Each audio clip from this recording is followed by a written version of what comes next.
Good morning. It's Lori from Simple Delights Bakery and Living the Tasty Life. I just wanted to hop on really super quick this morning because I'm super excited to announce that I finally have a gluten-free bread that I can offer. I made some toast with it today. So I made this gluten-free bread actually the other day. I just haven't had time to go live and tell everybody about it. So I wanted to show you first of all how great the texture is. The flavor is fantastic.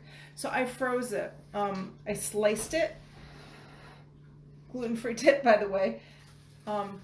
When you get your bread from me, slice it and then put it back in the bag that I gave it to you and freeze it. And then when you want a piece, you can just take off a piece and toast it or use it for sandwiches or whatever.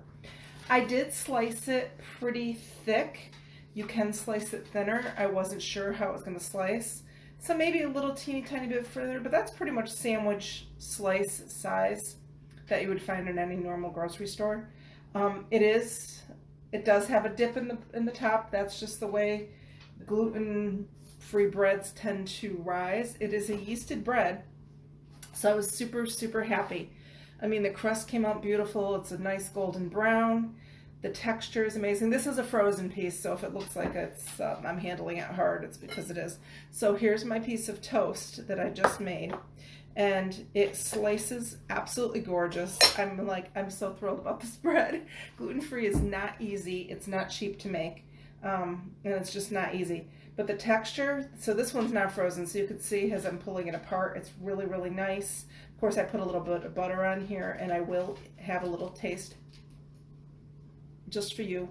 Oh my gosh, it's really good. And it's really good toasted because the edges catch like this little crispy, I don't know how to put it.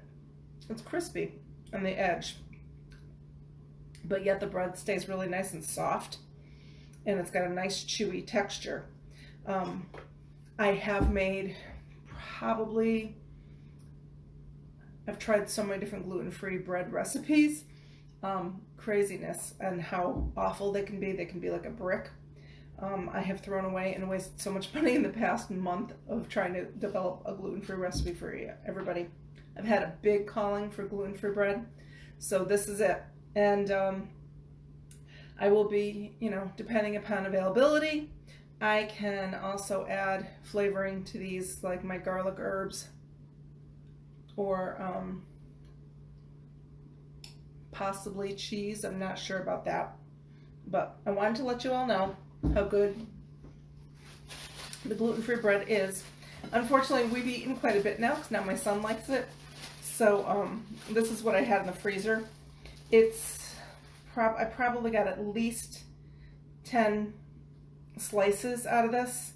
So if I put all these together, that's about half of the bread. You'll get a good sized loaf from me. And like I said, I sliced these thick so I could freeze them because I had done so much research finding out that gluten-free bread does not last obviously very long if you keep it out fresh. So freeze it, and it just freezes absolutely beautifully, and that way you get to enjoy it for all week or whatever and not have to worry about it going bad.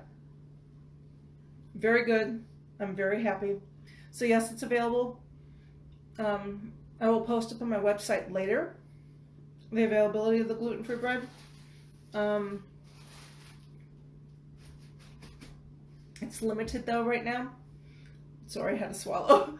Limited availability because it takes a whole different process, and I don't want to be processing gluten-free breads if I'm making regular bread in the same area. And a disclaimer again, I do not have a gluten-free facility. I have a cottage kitchen in my house, and so yes, I use regular flour for most of my baking. If you're interested, please give me a call. And if you see this video, please hit #replay. It'll keep on popping it up to the top so other people can see this, so I can help as many people that have gluten-free sensitivities, or gluten sensitivities rather, and celiacs especially. Thank you all. I just wanted to hop on. Have a great, great Friday, and hope to see you all on the flip side. Bye, everybody.